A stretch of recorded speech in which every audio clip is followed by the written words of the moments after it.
And we're ready. This is the June 21st meeting of the Oregon City Traffic Advisory Committee.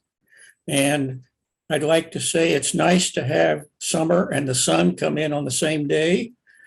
If we could have the roll call, please.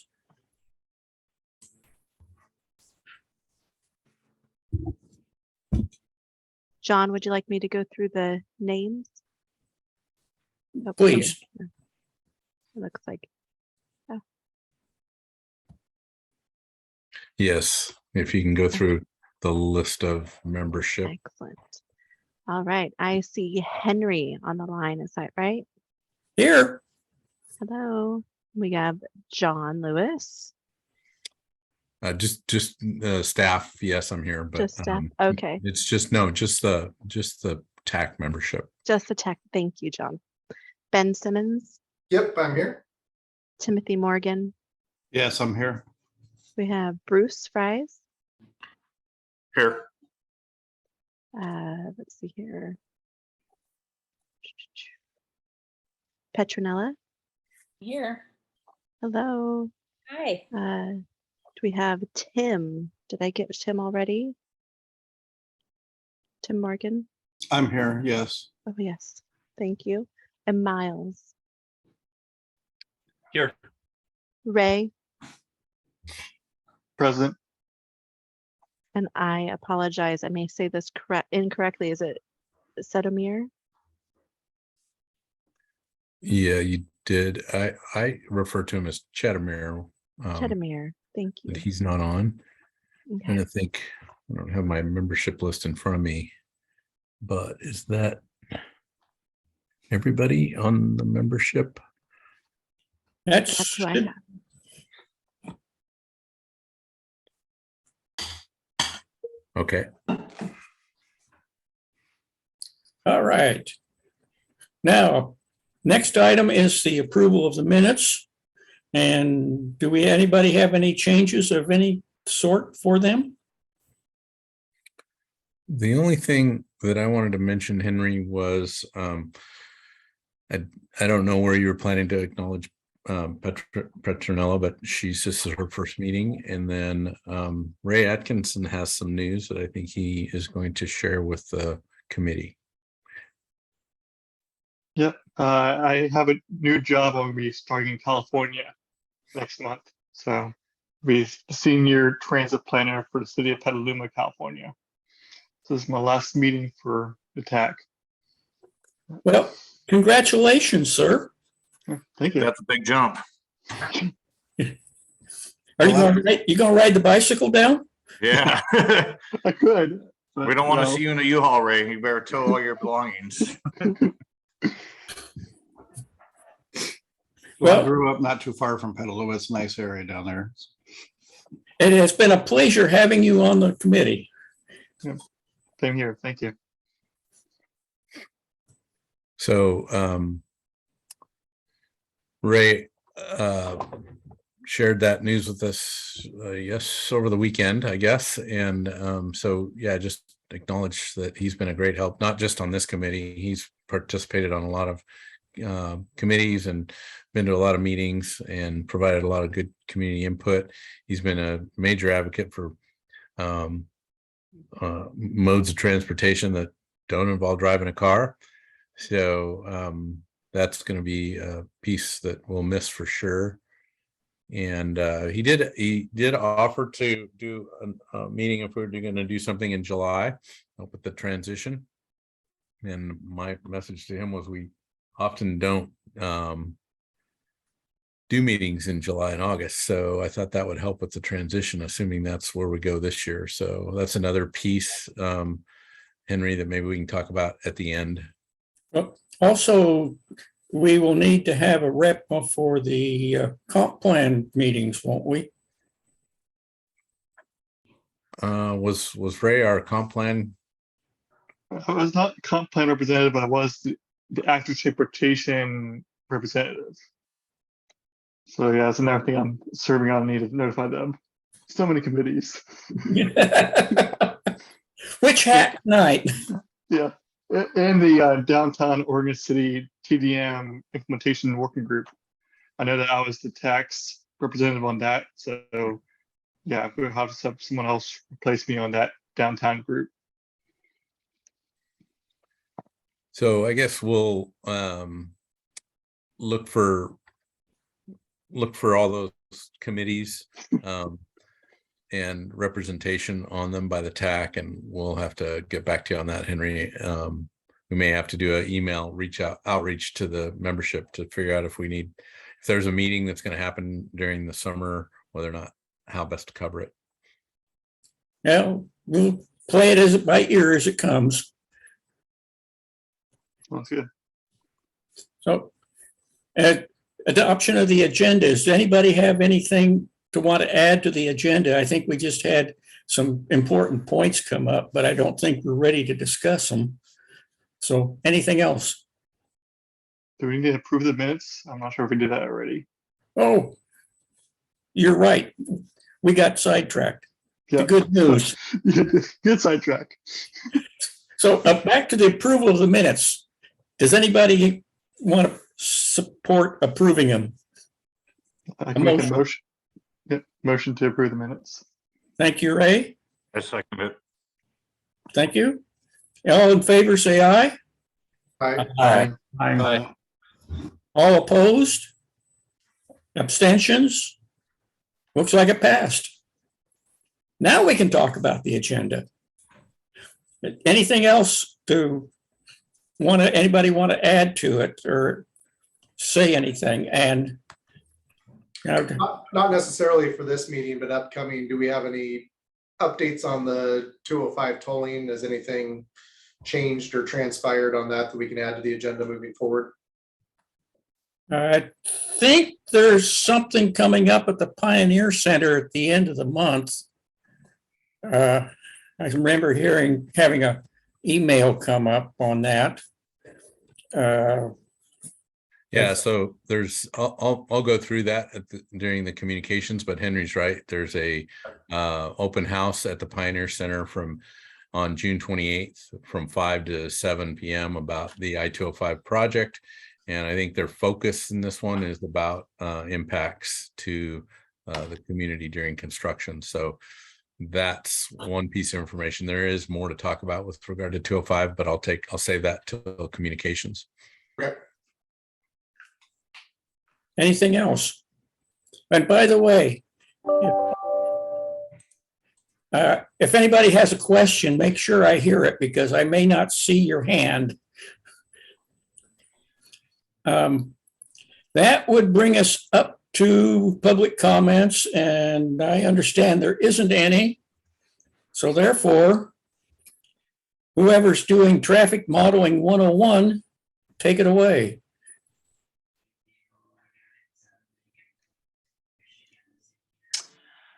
I think that's me. Okay, I wasn't sure if you were going to introduce me.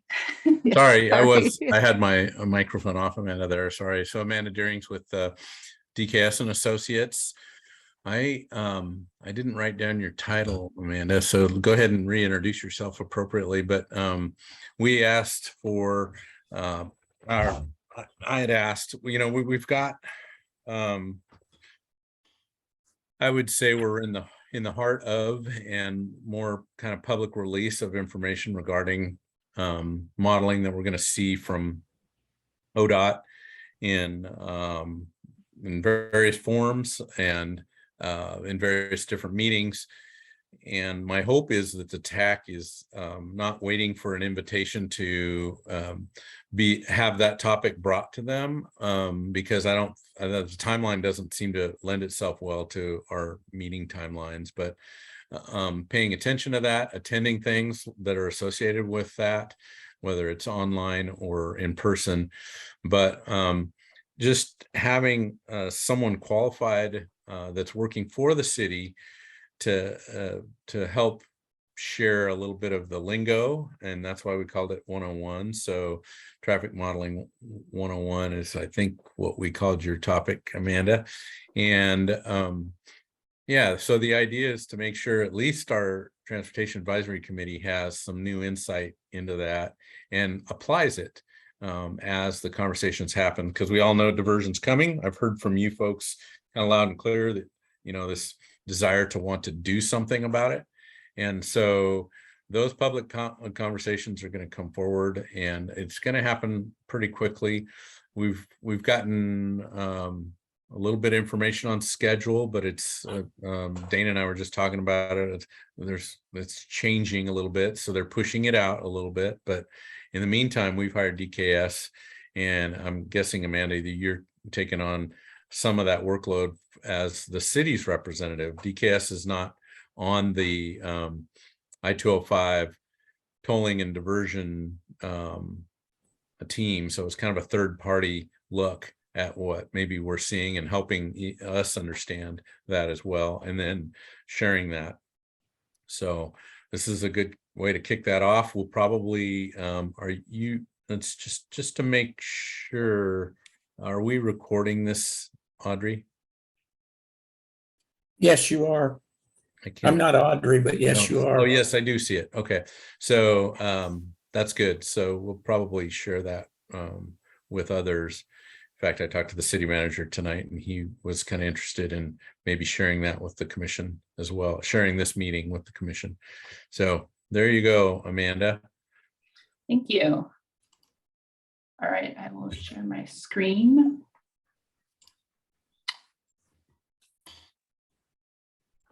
All right, can you all see my PowerPoint? Okay, thanks. Hello, everyone. Thank you for having me here tonight. Like John said, I am a transportation engineer with DKS Associates. We've been supporting the city with a variety of tasks, the I-205 tolling, some development review on call for the city, and this presentation that I'm here to give you tonight. So I'm hoping that this will be useful and not too in the weeds, but give you enough background so that you understand what you're looking at when you see some of these reports and model results coming out of the I-205 tolling work. So feel free during the presentation to put a question in the chat if you want, but we can also have time for questions and answers at the end. All right, so let's start out with what I'm going to be covering today. Traffic demand modeling, or travel demand modeling, is basically the intent is to model travel patterns in our region at a high level. We take in information about land use, like where the jobs and households are, and we build a computer model to help us estimate existing and future travel patterns, traffic volumes, and use this information to influence our transportation plans, right, at all levels. Usually for the travel demand model, the level is at the regional level. So the one we're going to be talking about is the metro model. It's built for the Portland metro area, and then it can be used for different cities within the region. So that's what we're going to be talking about. I have a few slides that will dip a bit into the details, and then we'll talk the meat of the matter, the inputs and outputs.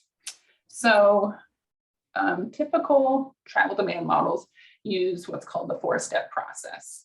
So the first step is trip generation, just thinking about the number of trips that are going to be made in this model. And then step two is thinking about where those trips go. If we have an employment center that creates a certain number of trips, where is the other end of that trip? Where do those people live who work there? And then step three is mode choice. So this step is often overlooked because we focus a lot on people driving cars and trucks, but technically there is step three, mode choice, of what mode are people going to be taking. Are they biking, walking, taking transit, or are they driving on our transportation network? And then the fourth step, which is often the focus of the results you'll see from a traffic model, is a trip assignment. So that is actually taking our trip once we know the start and end and the mode we're using to get there. What is our route along the network? that you're going to take. So those are the 4 key steps in this process of travel modeling. I'm going to go a bit more into the details on that. So for the trip generation step, like I mentioned, we look at households, residential areas, employment areas to determine how many trips are going to be going to and from these areas. And to make it easier for us to aggregate these trips, we divide the model area into zones. And you'll often hear people talking about TAZs or TAZs. All that is it's a geographic area that was divided up, and that's where our trips are going to start and end from. So that's a key word to know. A little bit more about the second step, the trip distribution. This part is key because it's matching up the origins and the destinations to all these trips.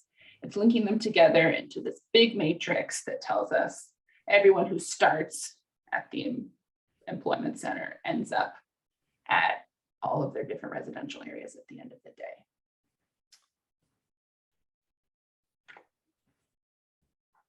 And then steps 3 and 4, I already talked a little bit about mode choice, but this picture on the right shows the variety of modes that should be considered when we're looking at travel demand modeling. Now, typically for the model we'll be talking about today, this mostly has a focus on auto trips. So, single occupancy vehicle trips, people carpooling, freight trips.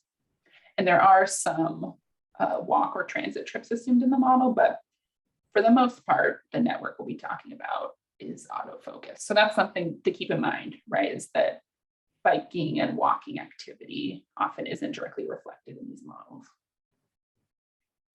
And then the 4th step, through trip assignment, this is where we use the computer program and get those outputs where you can see trips along the transportation network.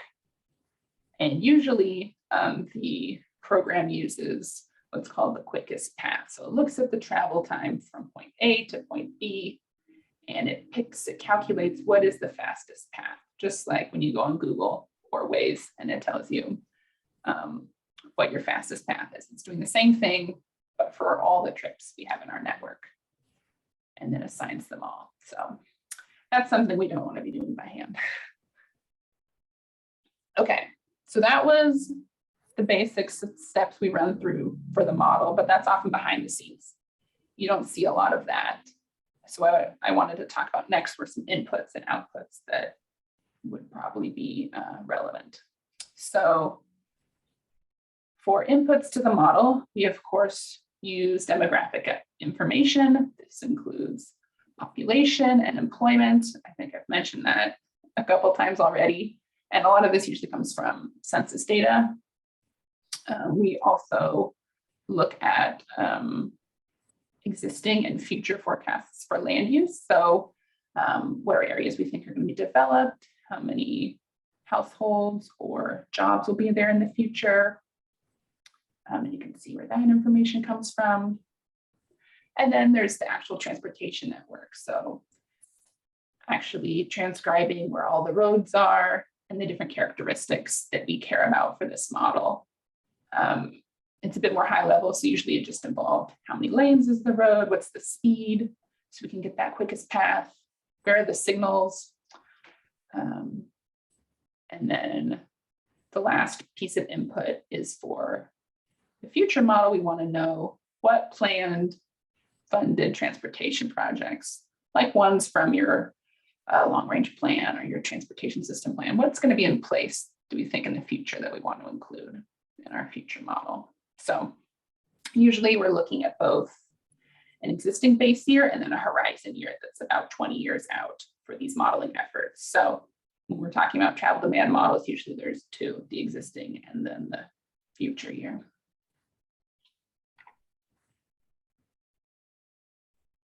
And this slide is just a note that when we are creating the model, the existing year model has to be validated to make sure that it matches the conditions we're seeing today.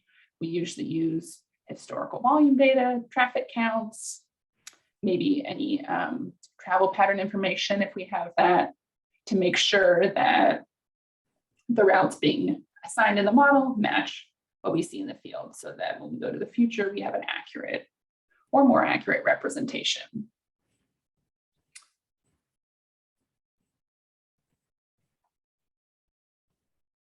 Okay. Finally, after all that, we end up with the regional model. So like I mentioned before, Metro is in charge of creating and maintaining this model. It covers Oregon City as well as the surrounding cities. This is a little excerpt of what it looks like on the right. You can see how basic the network is. We're not covering every single local roadway. It's major roads, arterials, freeway, and yeah, that gives you a little hint at what I see when I look at the model. Another thing I haven't mentioned yet is time of day. So usually these models aren't for the whole day. Usually they focus on a couple peak hours of the day, like a morning peak and an evening peak. So the model I'll mostly be referring to today is the PM peak model, which is from 5 to 6 p.m. So that gives us the ability to look at our most congested time of day. But also it's good to note that during this process, none of these trips are going to be shifting to a different time of day, right? I'm only looking at trips we think occur during this 1 hour. So that's another good thing to know. And then other reference, which you may or may not already know, but the current model years that we're working with the Metro model are 2015 for existing. So starting to be a little outdated. These models are updated every, I would say, 5 or 10 years. So it's due for an update. And then 2040 is that horizon year. So being a planner and a transportation engineer, I get to think about future years a lot. 2040 sounds like it could be tomorrow, even though it's still 20 years away. Okay, and then as mentioned previously, these models are often used for other interim projects or years. So for like the tolling study, they will have a modification of this model for their build out years. Okay, so before talking about the outputs, all of the things the model can be used for, I want to talk a little bit about the limitations, so you know what the model does not do. Like I mentioned before, these travel models are high level. They're what we call macroscopic. We are not covering the whole roadway network. That would be an immense amount of effort to get everything right to the nearest neighborhood street. So instead, we use the collector or arterial roadways, and we have our TAZs that I talked about before. And so we've, gathered the different polygons of neighborhoods, and we're assigning trips from there to our basic networks. That's what this picture is showing, a picture of the TAZ and then how we assign the starting point for these trips. So it's not an exact science for sure. I think I already mentioned about how this model mostly focuses on vehicles. It's not doing the walking and biking transit trips as much.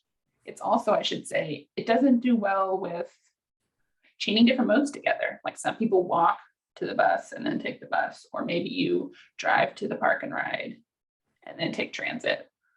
This model is considering each of those things separate trips. So if that was the case, the only trip you'd see in here is driving to the park and ride.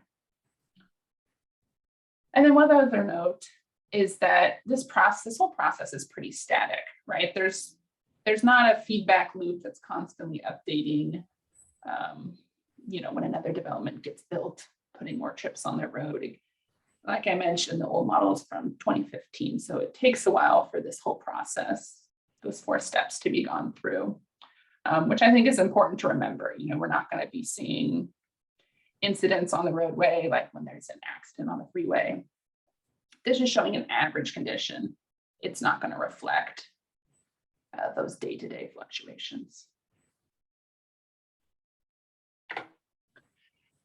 And then, in addition to that, travel models are not the same as simulation models, like I have a picture of on the right. They're not those fun, flashy simulations where you can watch cars go through the intersection.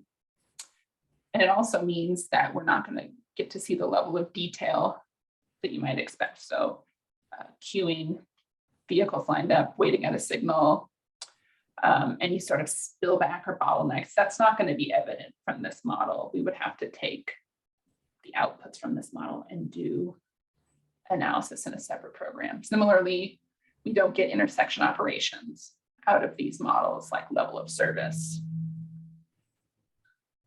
And then my final note, I guess, on this topic would be that, you know, it's not needed for everything. Sometimes we really do just need a high level, or we use the model to get estimates of future volumes. And then we use that in the rest of our study. But the important thing to know is you can't just get straight out of the model this level of detail.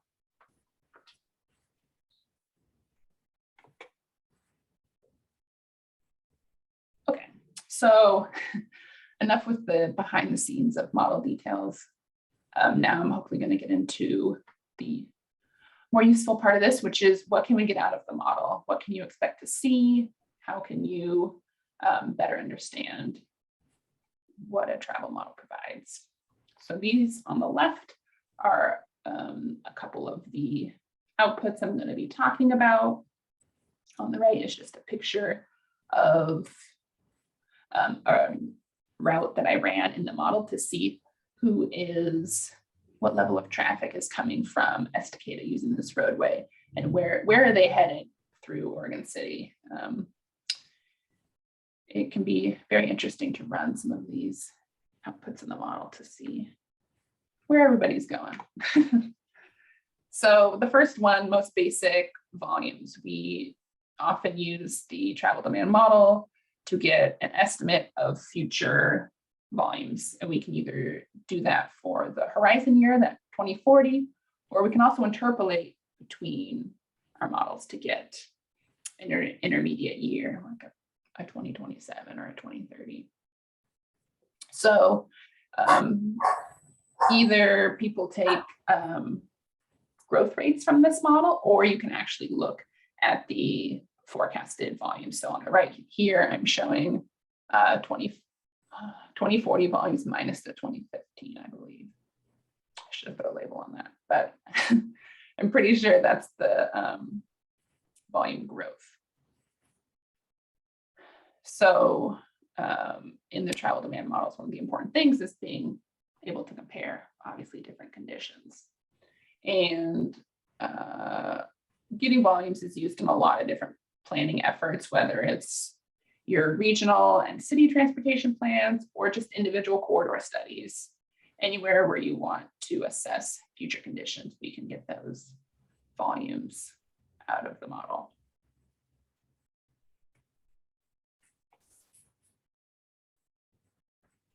Another output, perhaps a bit more interesting, is figuring out the travel patterns in the model. This is a really hard thing to measure in the field, right? Like feasibly, we could measure those volumes one day and figure out exactly who's traveling through the intersection. But travel patterns, knowing where does everybody who starts in this neighborhood, where do they go during the AM peak hour? That's a lot harder to measure. So the travel model allows us to run these sort of queries. You may hear them referred to as either select zones or maybe flow bundles. But basically what you're doing is you're selecting a link or a zone in the model and then saying, show me all the destination traffic coming out of this location. So on the right, I have chosen this zone 735 and said, show me where all of the traffic that starts here is going in the PM peak hour. These sort of queries are used often in traffic impact studies for new developments. If they're trying to figure out where will our new trips go, they can look at the travel model. This can also be used in transportation plans, corridor studies to figure out where are the growth areas, where are those travel patterns headed to, coming from. And then this can also be used to determine routing, like that picture I showed on my previous slide. You can select a link and show what route is everybody taking. So I could also pick a link on the bridge maybe and say, hey, during the PM peak hour, let's select this direction and see where all these lines go off into the metro area.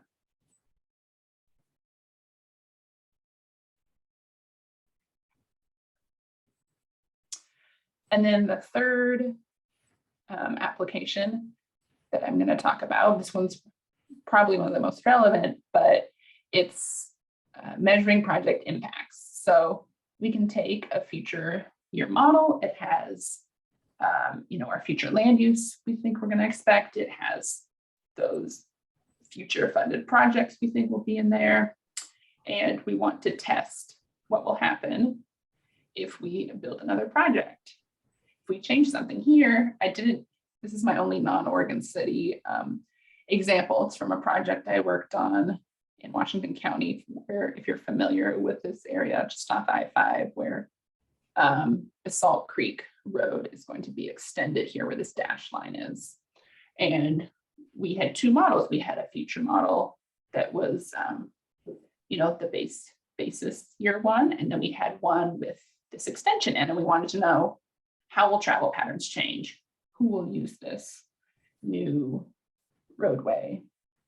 And so what I did is we ran both models, and then we just compared them, overlapped them. And this volume difference plot on the right is the result of that. And what it's showing, this one's kind of a little more difficult to understand from first look, but the red is the volume change if there is no extension, and the green is the change in volume if there is the extension. So we can see if the extension is here, it's going to be pulling some more traffic from 124th and Tonkin coming across, and then using this section of the roadway as opposed to going the old way, which is to do this zigzag to get around. So we use this to help look at the project impacts, not only regionally, but you can see if there's any cut through some of the neighborhoods. For other cases, you can use it for diversion to see if that route's not available, where are people going?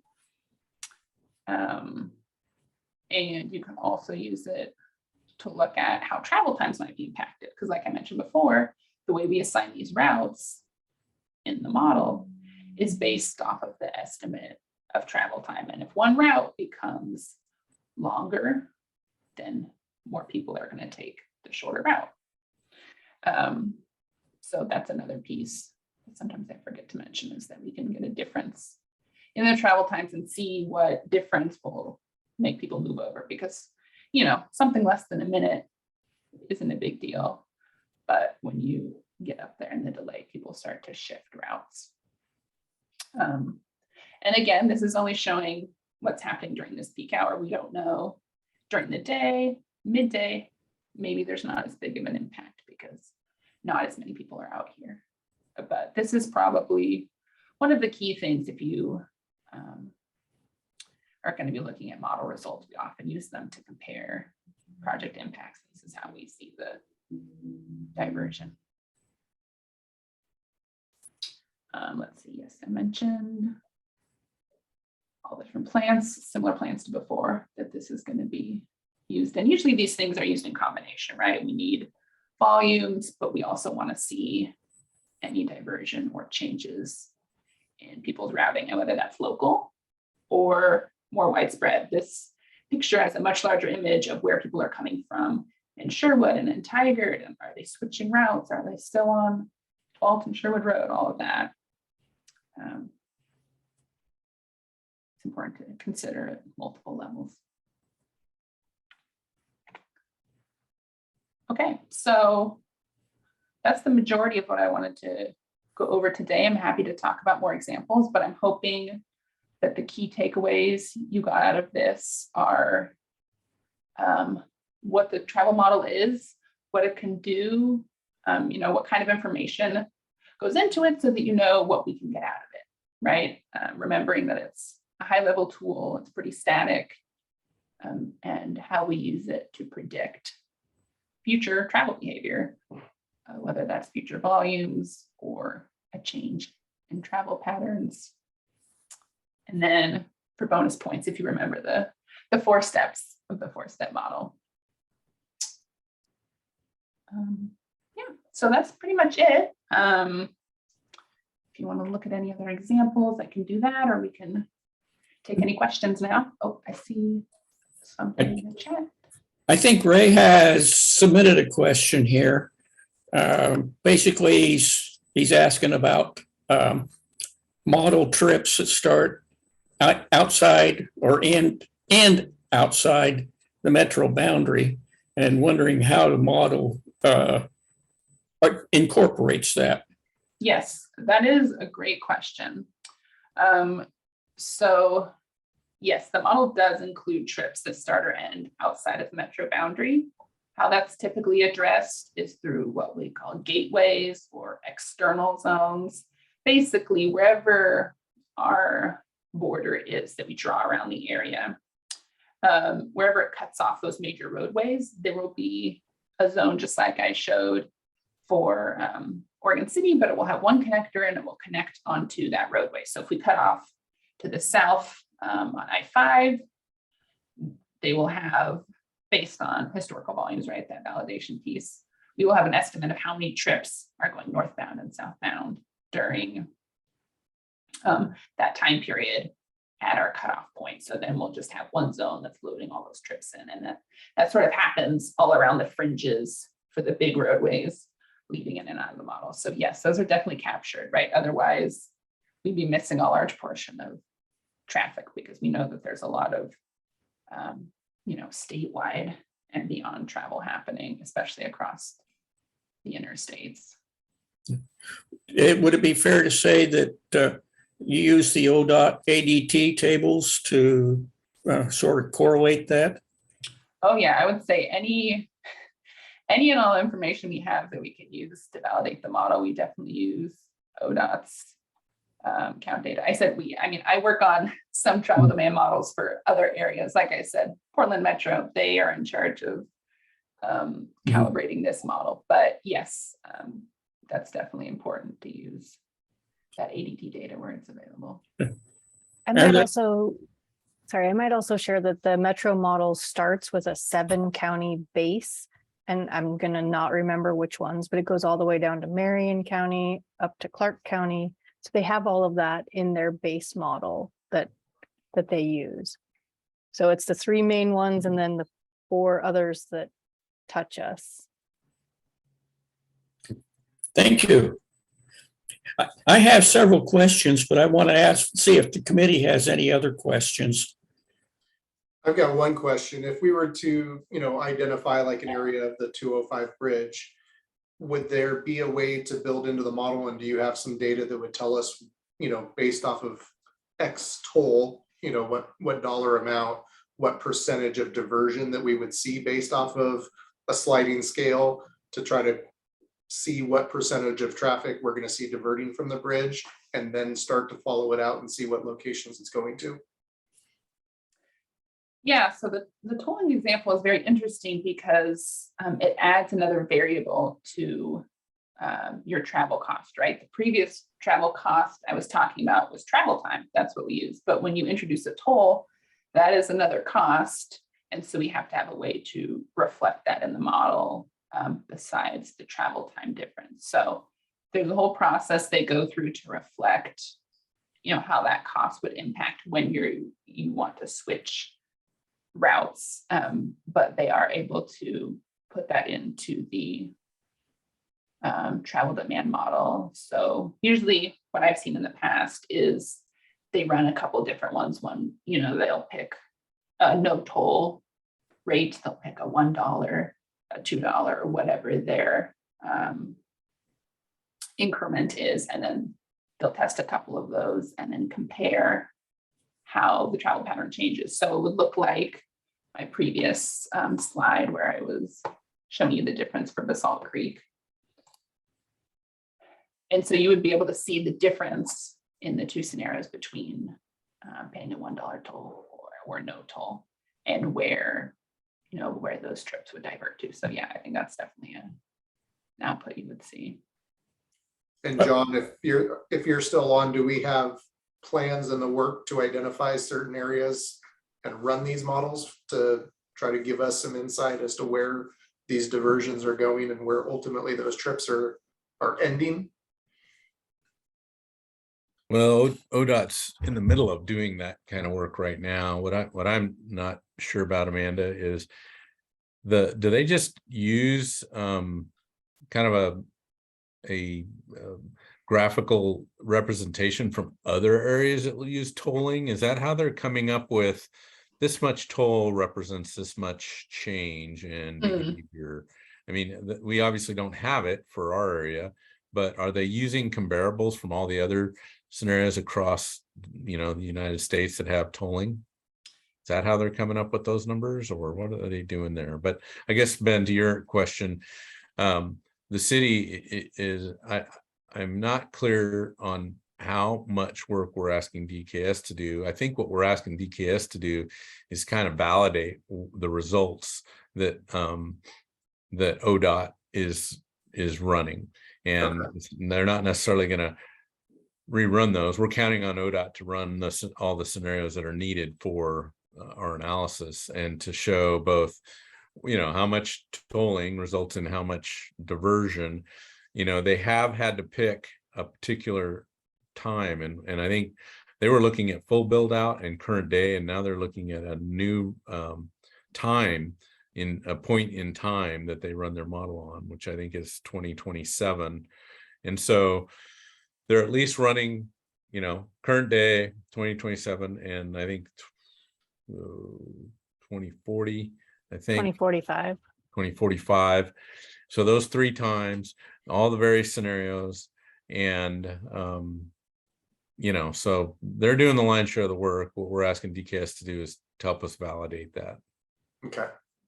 Yeah, to answer your question, John, the way at least I'm familiar with, I have to verify what Metro is doing for determining the cost for the tolls. They have basically an average, what they call value of time. So it's like how people value their time going on a quicker toll route versus the cost they have to pay. And I believe that is determined from basically other regions who have a similar tolling system. They're able to survey people and gather this value of time number, which is what they use to kind of determine at one point people shift off the freeway. So that's what I know about that. And then, yes, to confirm, I believe ODOT is running all those scenarios, and DKS is helping to interpret that, and yes, validate that we understand what they're doing. And are Makes they, sense, is correct, you know. is ODOT giving you the input information so that you guys can validate data going in, data coming out, and how that is and is not being manipulated? Honestly, most of what I've seen so far is model outputs. So these plots like I'm showing you, volume difference plots, changes in, you can kind of see some changes in diversion based on where those volume changes are, and like presentations on what their inputs are. But I haven't personally like worked with the actual models. I'm just looking at the outputs they presented and hoping to interpret and understand those. That's what I've seen so far, but things could change as they go along in their process. And Dana's a lot more involved than I am, and maybe even more than Amanda is. But from what I've seen, they haven't been sharing the inputs just yet. My sense is they're trying to be very careful with that, because the minute they release that, you know, whether it be DKS or, you know, Joe Schmo, traffic engineer, they're going to start drawing conclusions. So I think they really want to validate, make sure they have all that right before they ship it out. But I'm assuming at some point in the not too distant future here, they're going to actually share those input files. So Amanda, based on what you've seen, I guess, from those output files that they're generating, I mean, are we going to are we expecting to see a lot of traffic diverting off? And then I guess I'm curious, where would they even, if you're getting southbound, going southbound on 205, where would you, I guess you would take 99 and take 99 all the way down back to I-5 if you're going south. That doesn't make a lot of sense, but. Yeah, I'd have to look back at what we've been provided. I wasn't really prepared to talk about the diversion impacts from the tolling project today, but yeah, the model will be looking for the other routes people can take. And you're right, there's not going to be a ton of more beneficial routes, but you will probably see some people choosing to get off the freeway there, if they're going southwest using Stafford Road, that connection. I see that.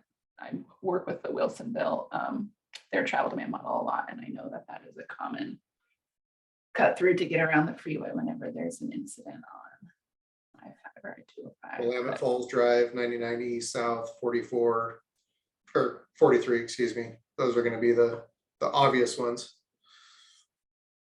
Well, there's another obvious one too, which has been known since 1960, which is anything in southeast Portland to Salem, as you go down 99 to Aurora, cut over to Donald and take the freeway south.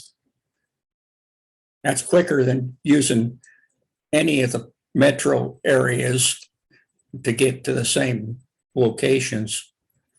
So I guess at which point, what is the dollar trigger that, is there a point that they did identified where people are willing to make that trip change? Is it $1, $2, $10? What is the trigger where you would see a lot of diversion happening? Great question. I think that's really the intent of their study, right? Because they want to pick a tolling rate that is not too high that nobody will use the facility, but also not too high that it's creating an undue burden on the local system. So that's really, I think, getting to the point of their study, is trying to figure out what cost will determine what sort of impact, and also what is an acceptable level of diversion, because with any level of toll, there's going to probably be some amount of travel pattern change. The key is to try and pick that happy medium rate for this modeling. And once the project gets implemented, they have the ability to obviously change and have variable pricing depending on the conditions, but that's a little bit more detailed than what these travel models can do. We're just trying to go from a high level, what are we thinking is that magic dollar amount, and what is, what can we expect to see travel patterns in the future under that? And I don't really answer that. How far in advance do we anticipate that we're going to get these more detailed models and inputs to have a forewarning as to when we start? I know everybody on the TAC probably wants to start acting now, but we don't have the information to be able to do so. So the further out that we can get the information about the diversion rates and where people are going and what routes are going to be impacted, we've got to forecast something. So do we have a timeline as far as, are we going to get a 3-month warning, a 6-month warning, a 2-day warning? When is the information going to be available to us so we can start making decisions? So Ben, I think the community, not just Oregon City, but overall, the community's been asking for that data for a while now. I would say more intensely within the last couple months. I don't recall when the request was made that we do that ODOT do the 2027 model, but that seems to be, the reason why they're holding back now, or that's kind of been some justification as to why they're not providing that information. But the timeline is going to be fairly short, as I understand it. Now, they have been pushing that out because I think, again, they're asking agencies to look at their data or look at their results and comment on it, and then provide them, our feedback. And that timeline seemed pretty unacceptable. So again, Dana suggested something different, but when they were seeing, things, there were a timeline that they had to submit their environmental assessment, which is kind of all this is wrapped around, and talking about doing that kind of late in 2022. And is that the date that you're suggesting they may have pushed out to spring of 2023? So they had originally intended to work on finalizing the environmental assessment right about now. They obviously haven't met that timeline. They're at a review meeting with FHWA. The FHWA requested additional review on the 2027 modeling. So ODOT has shared the 2045 model outputs with us, and I think I've shared that with DKS. They have not shared the 2027 model outputs, and they have not shared any of the individualized intersection analysis with us. They keep claiming this will come in a transportation technical report that they have programmed to be provided to the impacted cities in July. July has many days. They haven't said if it's the beginning, and so until we get the email that says, here's the report, I have nothing more than they've stated July. They've also stated they would start mitigation discussions with partners in June and July, and today is June 21st, and I have not received any outreach to start those mitigation discussions. Maybe they met 2023. So they have a timeline. They're working on their end, to provide this information, but again, we'll get probably a pretty small window to review that and to have DKS look at it. There is a diversion subcommittee of elected officials that will get it's identified on their schedule to have that discussion with them in July or August. Do we have, what's the earliest start date that we could actually see it implemented toll, come to fruition? I think it was late 2024. Okay. For So- the so at section best- of 205. At best, we're gonna have a 1-year time period to get the information in July of 1 year, and maybe July of the next year, have it actually be implemented. When you say implemented, So you're saying that we could get the reports as far as the study data by July of this year, if they could come out with that report. And you're saying in a year from now, maybe given 12 months to 18 months is when we could actually see the implementation of the tolls? correct. We would need, so before they can finalize their environmental assessment, they need to have the mitigation projects identified. And so the goal is the first draft of that EA assessment in the fall of this year. So the discussions about what the mitigation projects, that window is very small. Okay. And then again, they would look to get approval from FHWA in the spring of 2023 of that environmental assessment and those mitigation projects. So So the timeline is really pretty constrained. Everybody's wanting that information. Again, I wasn't realizing that the 2045 information is there, but the 2027 information's of interest because that information assumes only 205 is told. Is that right, Dana? Not the region. So that's the other kind of diversion concern, is that, if you're going to start tolling, a lot of people are like, if you're going to do tolling, okay, do it everywhere, not just in our bridge crossing. And because that then if they do it everywhere, then there's less likelihood for diversion. If they just do it over the Abernathy Bridge, then there's more likelihood that folks would do kind of like Chetamera was talking about, which is 99E through Canby, right? So, Well, I think if you're talking tolling only Abernathy Bridge and not tolling rest of it, well, most freight would then be taking I-5 or, going 84 I-5 and bypassing 205. And so in sense, I could see less traffic on 205 because of the tolling on Abernathy. I mean, they would just use freeways and now they wouldn't bother with 99. They would just, I think, take 84 or just keep going I-5. Well, based on what I've seen over the last extremely long period of time, I would say that any diversion to 84 to I-5 would be self-limiting because it's almost a parking lot anyway. But what I'm thinking with John and Dana, could we kind of get a jump on these mitigation projects by going through what we have already on the shelves already identified as projects and pulling out the likely candidates now? That was exactly my question. I was going to follow up. Is there something in the TSP we can use or just common sense, approaches?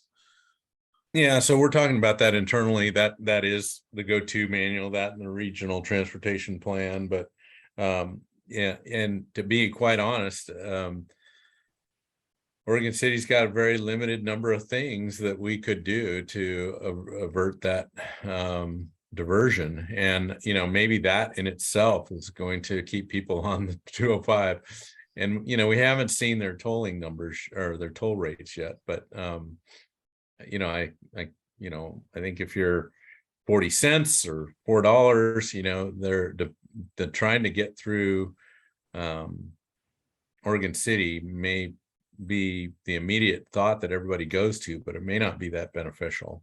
So, but yes, we're looking at that, and ODOT's very familiar with the various options. I think they're really trying to hang their hat on other modes of transportation, but so much of our traffic is trying to go so far, it's not really practical to get to Tualatin if you've especially since we don't have bus route, although they're going to propose one. But how many trips does that eliminate? I don't know.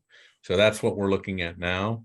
And I'm going to suggest to this committee that you pay attention to what our city commission is going to have.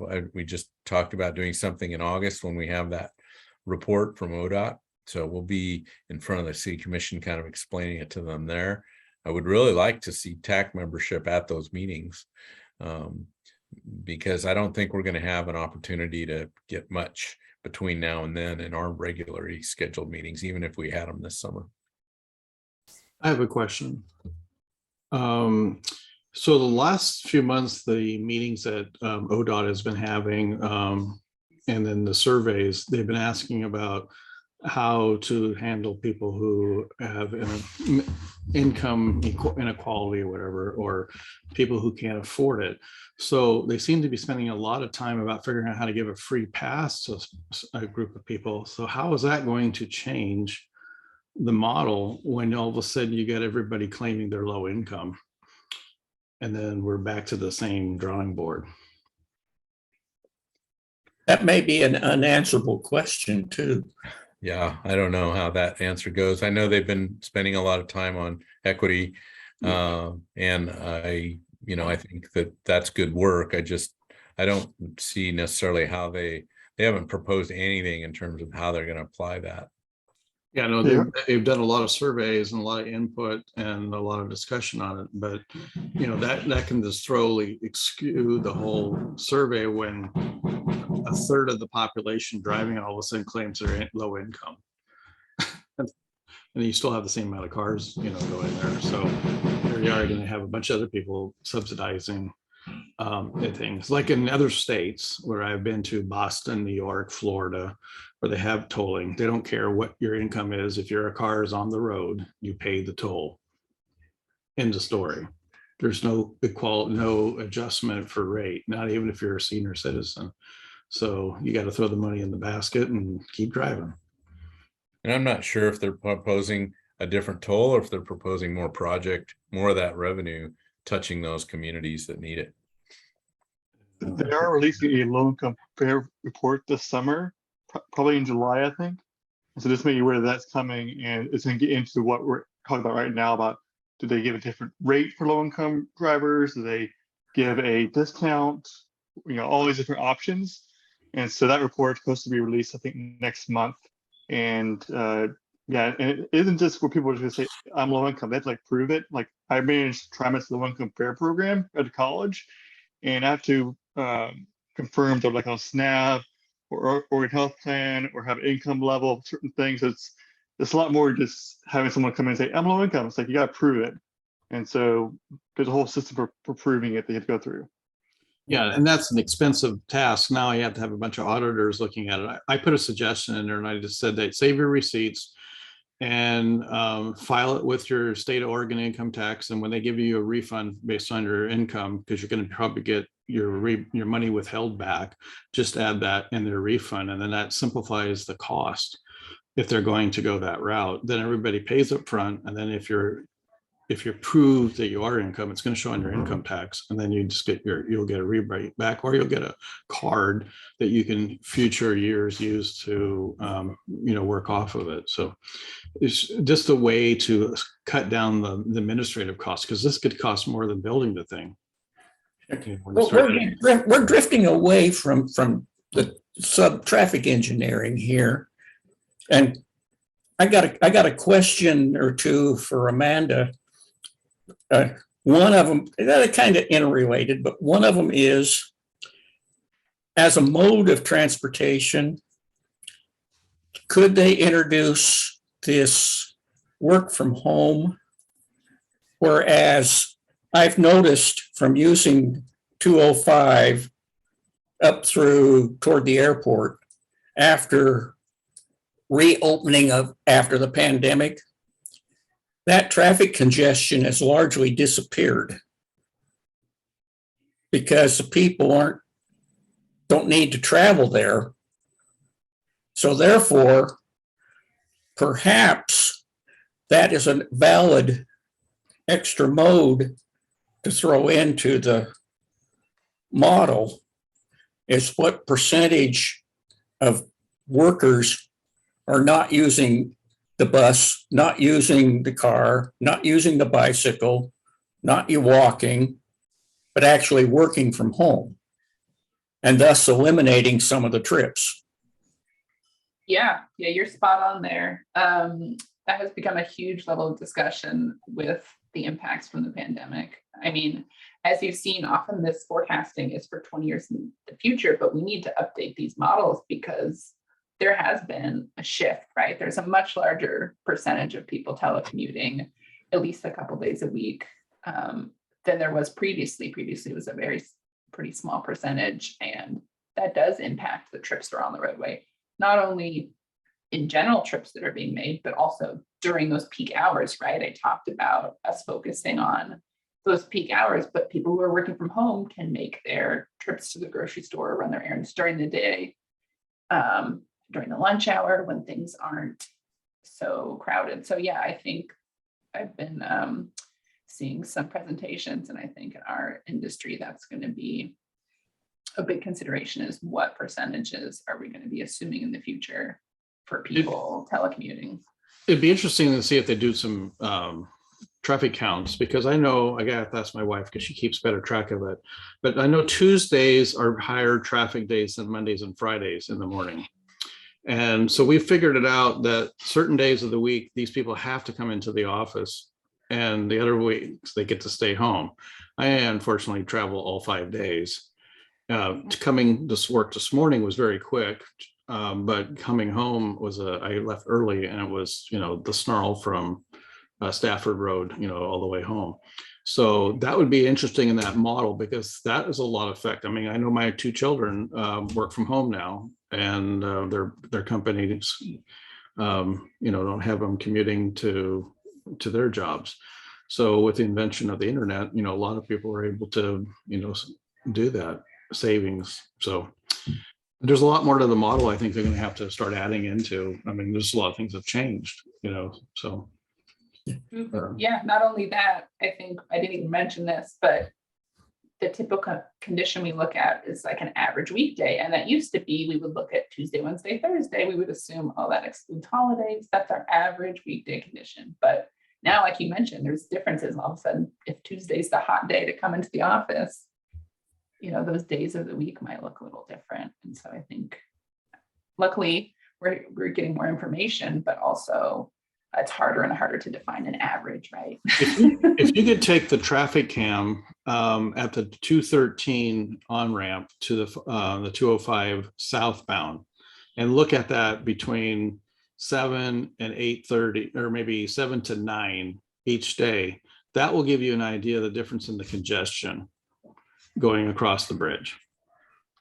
And that's a real barometer continuing all the way to I-5. Because once you get past 10th Street and West Lynn, it's smooth sailing.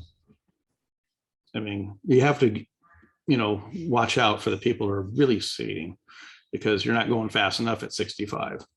But that is the key. When I come off the 205 or the 213 and I get on the on-ramp and I look to the right and I see the traffic backed up to Milwaukee, I know it's going to be a rough ride over Abernathy Bridge, and the traffic light's going to be on the sensor there. So I don't know how you guys do it, but you probably have to have some kind of a camera count, or or one of those cable things that runs the tubes that run across. But Tuesdays and Thursdays are peak days. People go into the office. Mondays and Fridays are very light. And just to assure you, I'm quite confident that they know the existing conditions. It's the projections that they're struggling to get. So I'm sure they're monitoring all those locations. Past performance may be indicative to future results. Yes. But my second question has to do with the model itself. And I asked this of more likely I ranted at when ODOT did their presentation. But has anybody ever looked at the model to see what the sensitivity of the various variables are for the outcomes?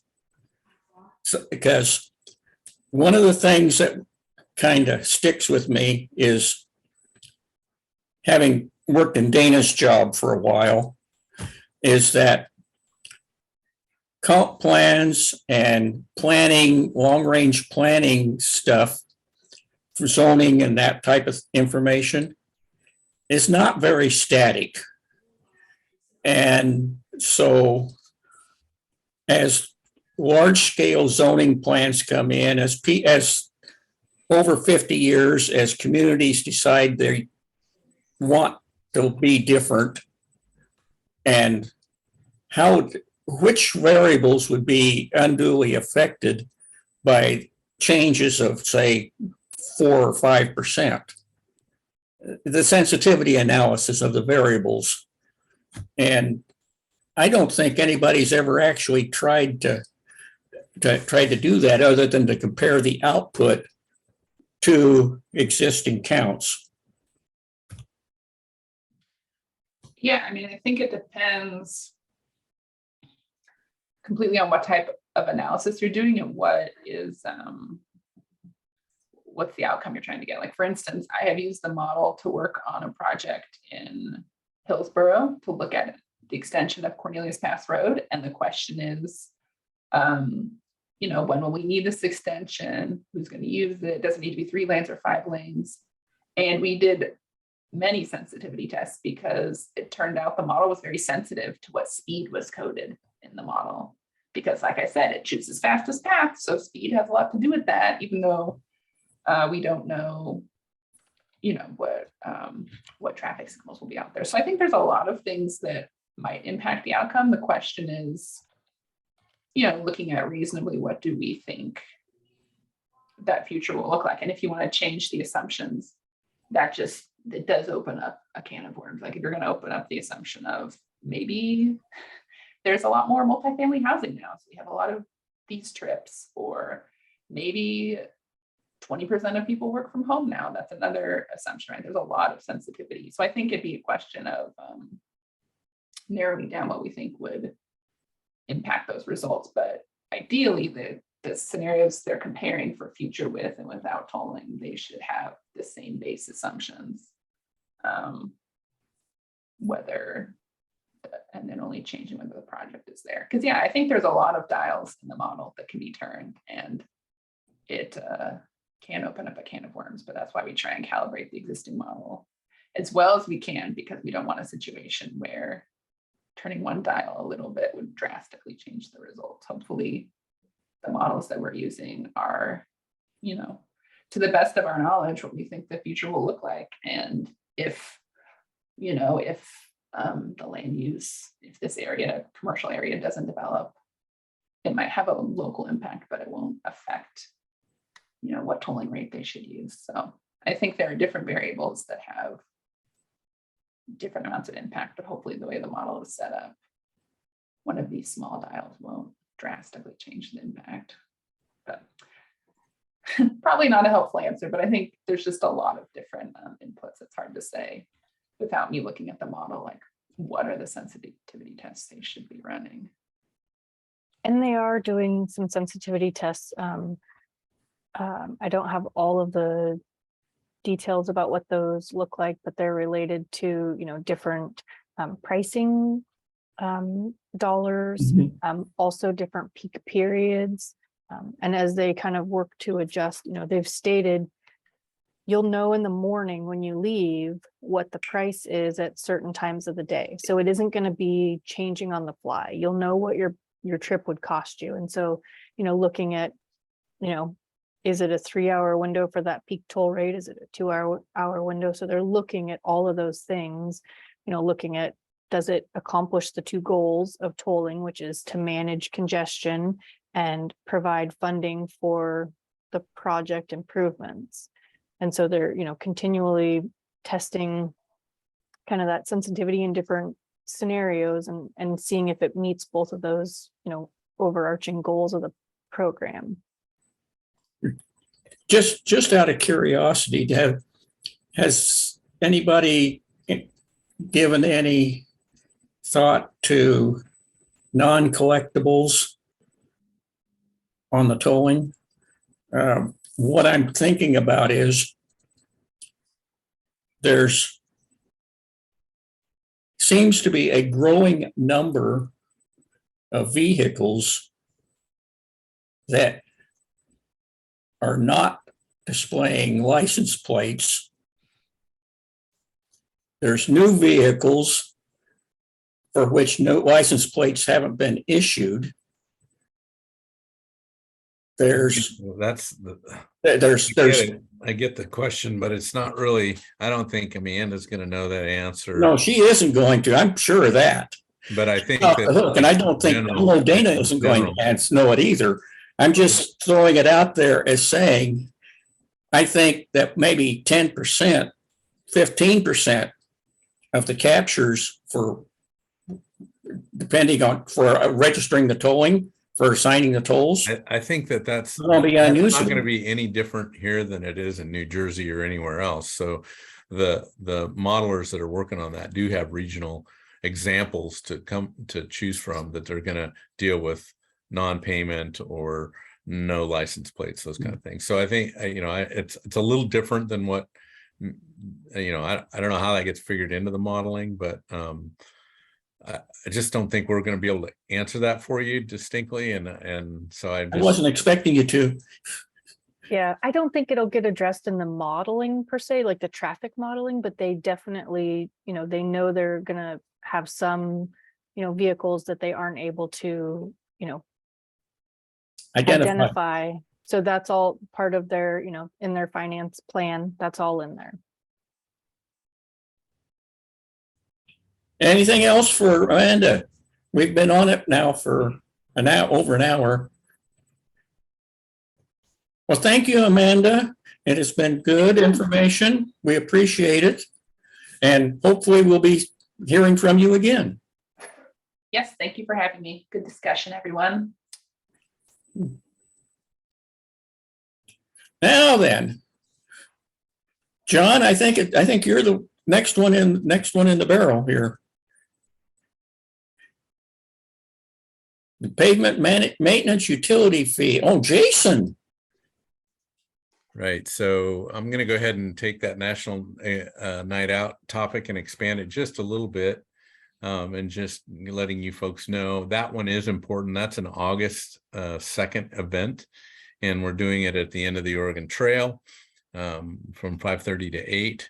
And in the past, it's been a couple years since we did it because of COVID, but in the past, we had a trailer there with bicycles for youth to try out bicycles and go through some bicycle safety. And we're kind of continuing to meet and talk about, maybe a couple other additional items. Dana and I talked about the shuttle service, but it's really about youth. And that's going to be our focus for the National Night Out. And in the past, we've had TAC members kind of help herd the cats, if you will, on some of those youth, and kind of make sure they're got their helmets on right, and make sure if they need help on a bicycle that they have somebody to kind of walk them around. So we are looking for, and you don't need to say it out loud here tonight. It's just, if that's something you're available for on the 2nd and would like to participate in, we could probably use, I don't know, 3 or 4 helping hands. It's hard to know how busy that event is, but it has gotten popular over the years. So I'll just put that out there. If you could email, well, any Oregon City staff, Vance and Audrey are kind of taking the lead on it. So that'd probably be the best place to email. But if I hear from you, I'll be sure and pass it along as well. Well, I can tell you right now that I think I'll be available for at least part of the time. Okay, that's good to hear, Henry. Yeah, so we'll put you down, and like I said, any of you others that want to participate, just let us know. The other thing that I wanted to mention was the Parks Place Master Plan project is scheduled for a Planning Commission meeting on July 11th at 7 p.m. Again, keeping, that project has a lot to do with, there's a lot of concern about the project and various aspects of it, but traffic is the leading concern on that project. So it'll be interesting. The developer is planning to resubmit more information. I don't know a lot about that. I just know that they're thinking creatively about that project. And so July 11th would be a good meeting for TAC membership to pay attention to what the Planning Commission is up to. Is this a continuation of the other 2 events that they've had? The public forum. Right. This is they continued the last Planning Commission meeting to July 11th. And as far as I know, they're planning to meet that deadline and resubmit. Okay. I attended the first one. The second one, I was stuck on an airplane in, I think, Los Angeles coming home. I was supposed to be home the day before, so I didn't get to finish my comments. They do record those, but yeah, sometimes the record gets closed, and if you're not there at the right time. So if you're not looking at those Planning Commission packets and you are really interested in that particular land use decision, it really is, they really are timely. And I would anticipate, if I were the applicant, if I'd done my homework to try and get make whatever change they could, I'd want the record closed. And once they close the record, you as a citizen, business person, whatever, don't have an opportunity to comment again. So yeah, the first meeting, they extended it to 11 p.m. Yeah, and it was packed. You can submit written testimony as well. And the other thing I would say about that particular project is the number of documents and the volume of pages is pretty long. So again, some of you I know have more interest in the Park Place area than others. And Tim, I think you're probably one of them. Chedamere, you're one of them as well. And I can't remember where some of the others live, but I just like to make sure that what that schedule looks like. It may be continued again for that matter, and they may not close the record. I don't really know, but it's hard to predict some of these planning commission. And that date again was, John? It's July 11th, and the meeting's scheduled at 7. I don't think the agenda is out yet. I know it's not out yet. So look for the agenda first, because it'll have all the attachments associated with it. And you can actually, for most of our stuff, you can get online and actually register so that you get emails specific to that topic. And I believe that's one of them. Again, another kind of youth activity is the Touch a Truck event, which we're doing on July 27th, which is Monday. So from 10 a.m. to noon, we're not asking for help for that event. We're just acknowledging that Public Works, police, fire will be there with cool trucks for usually hands-on experience for the kids. So it's a good event. It's at the Library Park. And, if you know it, if you've got grandkids or or kids and or know of folks that are in town and would like to do that, it's a good event.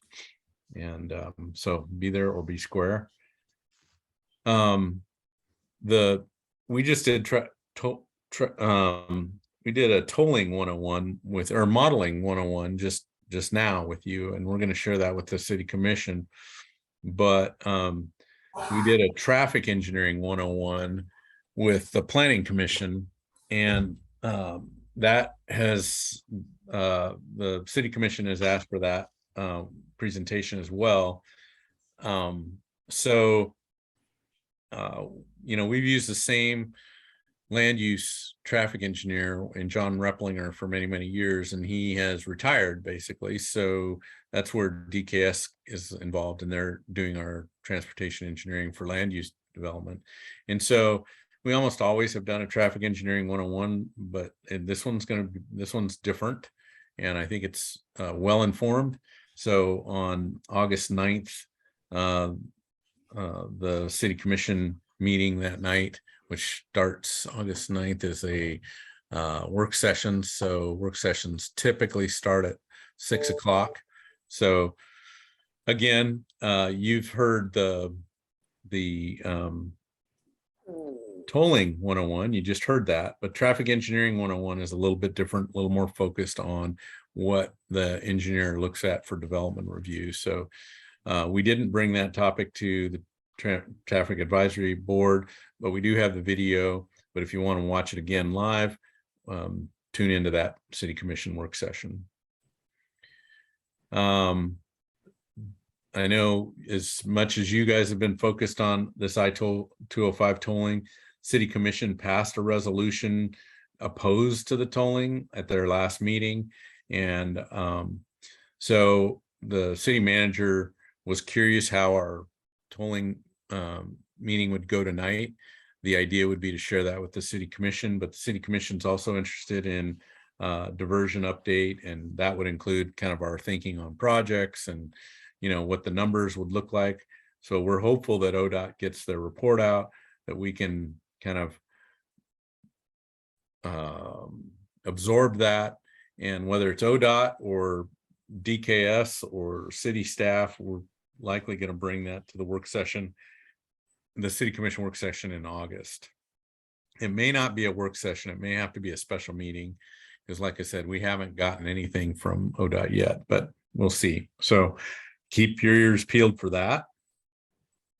And then this is a topic that Ray has been kind of asking about, but Aquila Hurd, our new community development director, is having a climate friendly and equitable communities update, and that's going to be on June 27th, and that's a planning commission work session at 6 p.m. So that's not the 27th is next week. It's in June, 6 p.m. Again, I don't know a lot about that topic, but it is, it does have a transportation related element to it. So that's out there. And then last but not least, the planning commission, who is it, you're presenting that about? It'll be a presentation to the planning commission in their work Planning session. commission. Yeah. Okay, thank you. And then we already talked about this, but ODOT has that open house for the I-205 improvements project. I think that's pretty focused on construction impacts. And so that's on June 28th from 5 to 7 p.m. in the Pioneer Center. So there's a lot more than National Night Out in that topic, but there was a lot of things that I kind of wanted to mention as upcoming events and that I think are important to TAC membership. And I just recognize that we don't always bring those topics, but you know, I know many of you are active trying to share the information with your communities out there. So you know, pay attention what other folks have got, other committees have got going right now, because it's pretty heavy on, especially on this tolling stuff. And so with that, Jason, are you ready, Henry, to move on to Jason's topic? I'm more than ready to move on to Jason. Hey, Oh, I'm John. sorry. John, before you run over, I ask you a question. The icon development on Holcomb started yesterday. Did they submit anything about what they're going to do to Holcomb for that project? Yeah,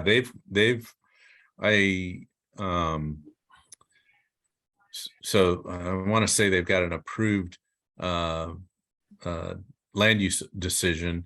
We have issued an early grading permit so that they can start that work in the summer versus the fall. But yeah, they've got, my recollection is they've got an approved land use decision. Their detailed plans are detailed for the grading piece, but we're still working with them on the final construction plans. So when do you think they'll actually start physically building houses? Have they given a plan on that?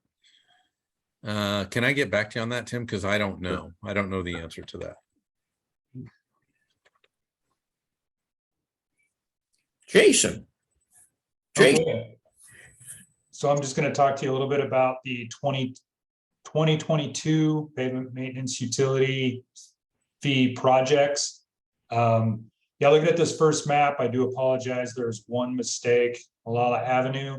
I'm not really good at running these things, but Malala Avenue is no longer a project that's going to happen this year. Other than that, this map, it's the green one right in the middle. Yeah, that's not going to happen. Other than that, everything on this map, the green is the rehabilitation, red is the slurry seal, and the blue is going to be the chip seal. And if we can go down to the next page, yeah. This one just gives a quick overview. We kind of break down the PMUF into rehabilitation and preventative maintenance. The rehabilitation, S2 got it, $2,647,000. I put in the engineer's estimates. You can kind of see it came in 16% over. The engineer's estimate, that's probably due to a lot of the fuel costs, pushing up the price of a lot of other things. And then I broke down this project street by street. I didn't put the starts and stops. I figured if you were really interested in it, you could kind of correlate it with the map. It'll give you an idea of what we're doing to each street, just the kind of the different treatments we put on them. And then the chip seal, Sierra Santa Fe got that at just over 300,000. That came in just about 3% over what I estimated. The slurry seal came in at 161. It's about 12% under. We got a good price on that one. Total PMUF expenditures, it is $3,109,503, as long as these all stay on budget. Now, if we can go to the next one, this just drops in. There was 2 bidders, just to kind of give you an idea of where the bids came in for the PMUF rehabilitation project. This is for the stuff in green. And then this one is the chip seal. We had 2 bidders on that one, Doolittle and Sierra Santa Fe. It gives you an idea of the different, this is just a breakdown of how the bids turned out. I didn't put the breakdown of the rehab project because it's got a ton of items on it. But yeah, this one gives you an idea of what I was looking at and where we came out. We can go to the next one. And was just a quick, what my engineer's estimate was, and then where the slurry seal project came out. I had estimated 181, yeah, but yeah, 185. We can go on to the next one now. Slurry seal, it gets kind of confusing because we do a joint project with Beaverton, Gladstone, Hillsborough, Oregon City, and Wilsonville to try to maximize our because we're looking at a big 440,000 square yards instead of our 80,000. So we get a lot better bang for the buck on that. But this one will give you an idea of where the three different bidders came out at. We have no striping involved in our project.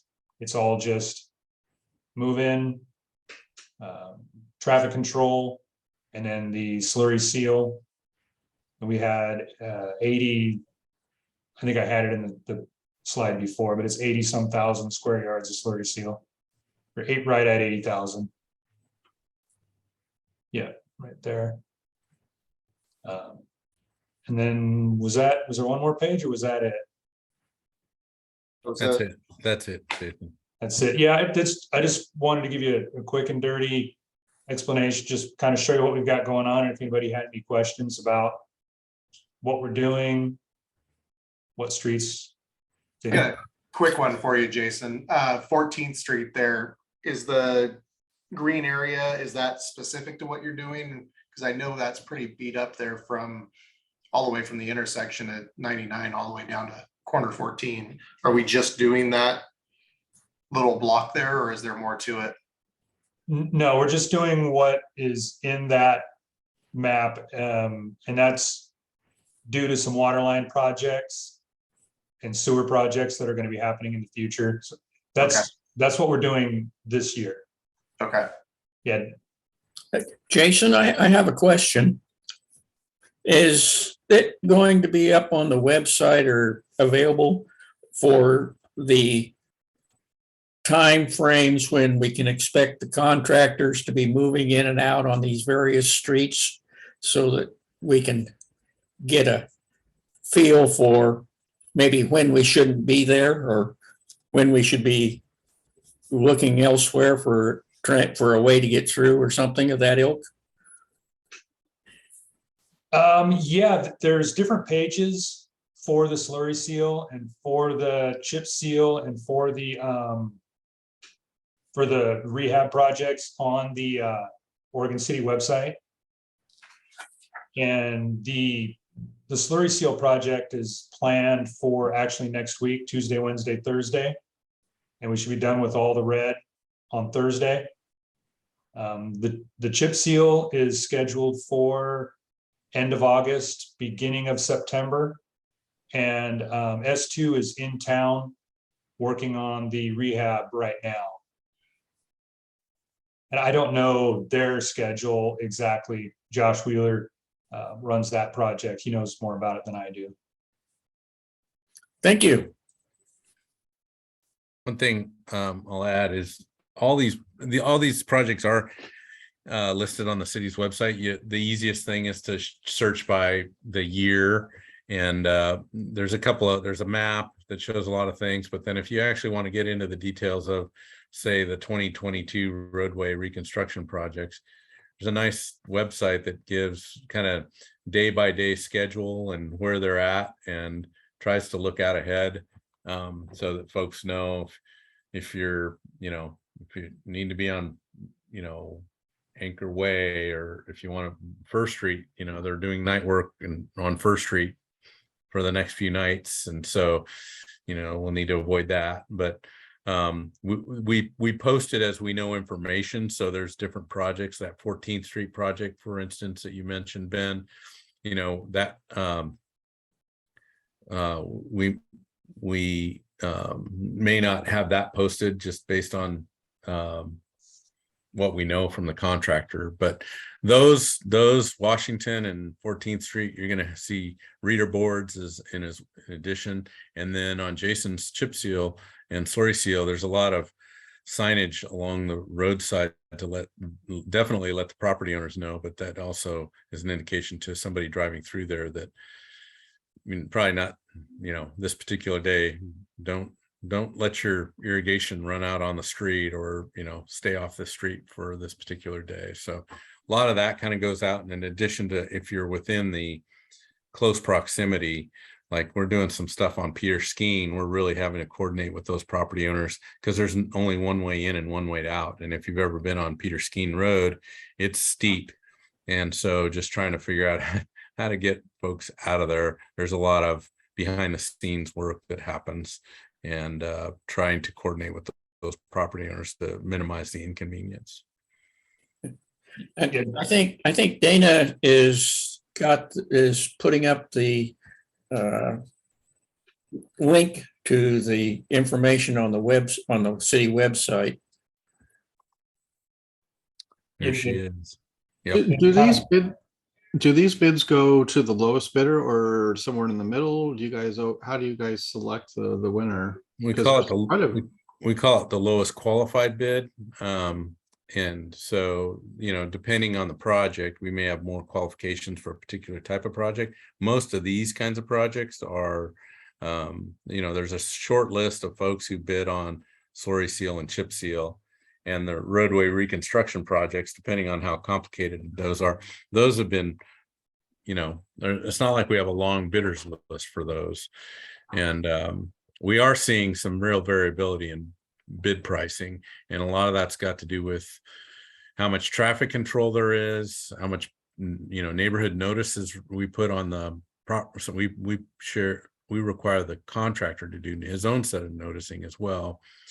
And then, yeah, just the price of materials. We're kind of, it seems like our bidding environment is all over the board right now.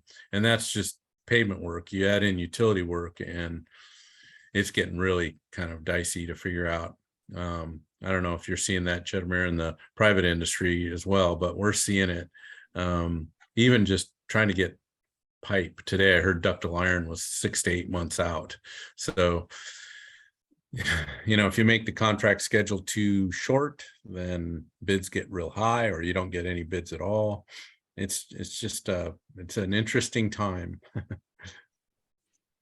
Yeah, just to add on to what John was talking about with the notifications for slurry seal, we sent out a postcard about a month and a half ago to a buffered zone around every street. Yeah, right there. And then a couple of weeks ago, we sent out a letter to the same. Yeah, then they'll get this notice also. And then 24 to 48 hours before the project actually happens, they'll get a door hanger on their door, and they'll get the day of the project, they'll get a cone in their driveway that says, if the cone's in the driveway, and there'll be notices all over the roads saying no parking this day. And then there's like caution tape across the ends of the roads to keep people off of them. So they get a lot of notice leading up to the slurry seal project. And the rest of this week, we'll be fielding a lot of phone calls from people. I assume you also let the garbage company and the school district know about which streets and the times. Yeah. And we asked the contractor to coordinate his slurry seal days with or around garbage days as much as he can. And we had the pre-con today, and I talked to him about that. He already knew most most of the garbage routes, but he was going to actually drive by, talk to the garbage company today. We don't have any routes that are, or any streets that are TriMet routes. He also is going to contact CCOM on days that he closes certain roads, whatever. Let CCOM know that those roads are being closed on those days. Thank you. Anything, other questions? Then, thank you, Jason. It's been good. Is there any other questions or any suggestions or anything anybody wants to bring up for another meeting? Everybody get the idea that we probably won't be having a meeting again until September? Yeah, and that would be an in-person meeting. Well, it'll be a hybrid. We'll have both, but the idea is to get the TAC back in the room together. We'll probably be meeting at the old City Hall. We'll definitely provide dinner before the meeting, and yeah, I look forward to having everybody in the same room. Only the other thing I want to mention was Dana's got a Holcomb Boulevard SRT grant resolution that's going to the City Commission on July 6th. I don't anticipate there being any opposition to that, but if you want to submit a comment supporting a Safe Routes to School grant for Holcomb Boulevard, feel free to submit. That'll go in the record. And then, South End Road continues to be closed. It's going to be closed all summer, so don't forget about that particular route. And we're also asking folks to stay on the detour route instead of cutting through the neighborhood. Barker in particular tends to get most of that cut through traffic, and they're kind of frustrated with that. So if you can stick to the main routes, main collectors and arterials, that would be greatly appreciated. And other than that, yeah, right now we would see everybody in September unless something really comes up. And if so, then we'll reach out. Anything else? Question. Go, John, a Ken. while back ago, I mentioned to you, if we actually had a contact person with the state or with the city police, to try to maybe coordinate one of us to see like certain areas of town that have traffic issues that we maybe want to bring in. Is there anybody that I could contact that would be an information officer for Oregon City PD that we could try that communication so that if they start seeing a particular area that's becoming a traffic problem, that we could bring it up on our agenda? I think we're finding out too much later than. I've reached out to the traffic sergeant before when we had a couple of specific instances, and he was extremely responsive and jumped right on it. So I don't know if somebody wants to email you his contact information, but he was super responsive to the last one. Okay. Yeah, the other thing I'll add is so they're short staffed. We just had a meeting with the John McLaughlin Elementary School just this afternoon, and what I heard from the chief was, short staffed, but they're still out there doing their thing. And I think that they've always been very responsive. So I'll have to get the name for you, Tim, so I'll write that down. But because I think your neighborhood gets a particular officer assigned to it, and that may not be the traffic lead, but I'll get both those for you so that you have both those contacts. So if there's a crime, that's the other thing. You can always call 911, or you can, if you're noticing graffiti or, those things that aren't necessarily immediate response kind of things, you can talk to your local, whoever's assigned to that area. He usually attends the neighborhood meetings. So I'll get both those names for you. That'd be great. Thank you. Anything else? Oh, Ray's got his hand up. Do I have my hands up? I don't think so. Okay, well then I'm going to call it a day. We stand adjourned. Thank you all for showing up. We'll see you in September. Well, except for Ray. Good luck, Ray. Good night, Yeah, everyone. Good luck thank in your you, Ray. adventure. Good luck, Ray. Mhm. We don't talk in another forums.